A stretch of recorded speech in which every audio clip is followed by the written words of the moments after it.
বিশ্বকাপে আগেই নিজের জাত চিনিয়েছেন কিলিয়ান এমবাপে। অন্যদিকে প্রথমবারের মতো বিশ্ব আসরে খেলবেন আর্লিং হল্যান্ড। ওয়াশিংটন ডিসিতে 2026 বিশ্বকাপের ড্র অনুষ্ঠানে একই গ্রুপে পড়েছে এমবাপের ফ্রান্স ও হল্যান্ডের নরওয়ে।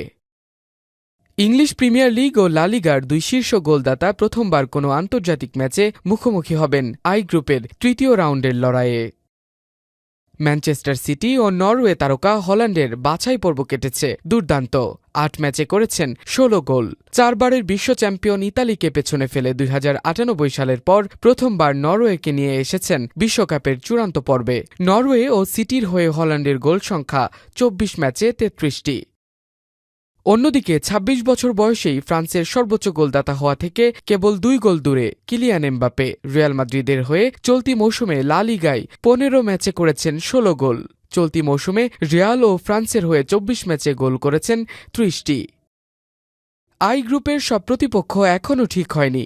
গত ২ আসরের ফাইনালিস্ট ও ২বারের বিশ্ব চ্যাম্পিয়ন ফ্রান্সের সঙ্গে আছে Norway O Senegal. FIFA play of পেরিয়ে তাদের সঙ্গী হবে ইরাক, বলিভিয়া ও সুরিনামের মধ্যে কোনো এক দল।